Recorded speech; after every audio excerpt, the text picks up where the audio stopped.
कि झारखंड मुक्ति मोर्चा के संगठन ने स्वर्गीय दिशमगुरु शिबू सोरेन के लिए भारत रत्न की मांग रखी है। मेरा स्पष्ट ये मानना है कि झारखंड की जनता की यह जनभावना है जिसकी अभिव्यक्ति झारखंड मुक्ति मोर्चा ने की है, और मैं इस बात के लिए बहुत इत्मीनान हूँ कि विधानसभा जनता के विचारों का प्रतिबिंब होती है।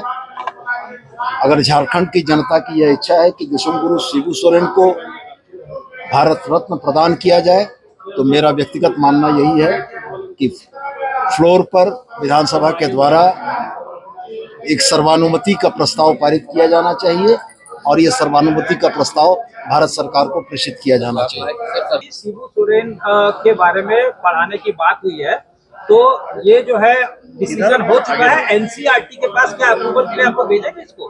क्योंकि 20% 8 से 12 तक जो है एनसीईआरटी अप्रूव करेगा। जो तकनीकी मसले हैं वो निश्चित रूप से उनका समाधान की दिशा में सरकार पहल करेगी, चाहे हमें एनसीईआरटी में जाना पड़े चाहे अन्य जगहों में जाना पड़े। लेकिन मेरा यह स्पष्ट मानना है कि दिशमगुरु के जीवन के संघर्ष को वर्तमान पीढ़ी को और आने वाली पीढ़ी तक इस बात को जाना चाहिए। उन्हें यह मालूम होना चाहिए कि आज से 50 साल पहले नेमरा के उस छोटे से गांव से चलकर जिस आदमी ने जननायक की भूमिका में राज्य को अलग कराने के लिए सब कुछ किया, निश्चित रूप से उसकी जीवनी बच्चों को पढ़नी चाहिए। संसद में एक बिल आया है जो बिल मंत्रियों, मुख्यमंत्री और प्रधानमंत्री तक जाएगी, जो 30 दिन का बैरियर है, उनको रिमूवल के लिए अगर 130वां संशोधन विधेयक जो एनडीए के द्वारा लाया गया है, इसके गुण और दोष की समीक्षा विभिन्न राजनीतिक दल, विभिन्न संगठन, विभिन्न पक्ष अपने तरीके से कर रहे हैं, और मुझको ये बड़ा स्पष्ट प्रतीत होता है कि निश्चित रूप से यह बिल अभी तो जेपीसी को गया है। जेपीसी के बाद जब ये सदन में आएगा तो उसके बाद ये न्यायिक समीक्षा से परे नहीं होगा। अच्छा, सूर्या हांसदा एनकाउंटर को बीजेपी फेक एनकाउंटर बता रहा है। कानून व्यवस्था का स्मृति स्थल निश्चित रूप से बनेगा और एक समग्र राज्य के स्तर का स्मृति स्थल रांची राजधानी में बनाने का विचार है। जमीन चिन्हित करने की, चयनित करने की प्रक्रिया जारी है। मुझको लगता है कि बहुत जल्दी इस पर सहमति के उपरांत एक ऐसा स्थल बनेगा, संघर्ष स्थल, संघर्ष स्मृति स्थल, या जो भी बेहतर नाम सुझाए जाएंगे। हम लोग जनता से भी इस बात को मांगेंगे कि इसका नाम क्या होना चाहिए, और वहाँ पर गुरुजी से जुड़ी हुई जीवंत स्मृतियों को प्रदर्शित किया जाएगा कि राज्य की राजधानी में बाहर से आने वाले लोग भी इस बात को महसूस कर सकें कि दिशमगुरु शिबू सोरेन का झारखंड की धरती से क्या लगाव। बीजेपी झारखंड में भी एसआईआर की मांग कर रही है।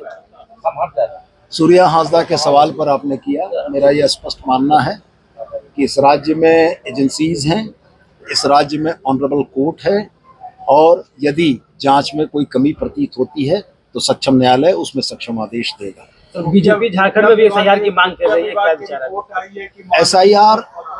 एसआईआर के मुद्दे पर भारतीय जनता पार्टी का जो चेहरा बिहार में बेनकाब हुआ है, अगर वो झारखंड में भी एसआईआर कराना चाहते हैं तो निश्चित रूप से उनको यहाँ भी मुंह की खानी पड़ेगी। मेरा बहुत स्पष्ट यह मानना है कि एसआईआर के नाम पर संविधान में प्रदत्त एक व्यक्ति एक वोट के अधिकार को छीनने का प्रयास भारतीय जनता पार्टी के इशारे पर जो चुनाव आयोग कर रहा है, यह निंदनीय है, और देश की जनता और खास करके बिहार की जनता बहुत जल्दी उनके इन कुत्सित प्रयासों का फलाफल आने वाले चुनाव में उनको देगी। और अगर वो झारखंड में इसको करना चाहते हैं तो मेरा ये स्पष्ट मानना है कि झारखंड की जनता पिछले दरवाजे से मताधिकार को छीनने या हरण करने की किसी भी प्रयास का पुरजोर विरोध करेगी। विधायकों की सुरक्षा, मंत्रियों के दौरान मुखिया विभाग की रिपोर्ट है कि सत्र के दौरान अपराधी या उग्रवादी तत्व माननीयों पर उनके क्षेत्र से आने जाने के क्रम में हमला कर सकते हैं, क्या कहिएगा? खुफिया विभाग की रिपोर्ट हमने तो नहीं देखी है, पब्लिक डोमेन में वो आती भी नहीं है।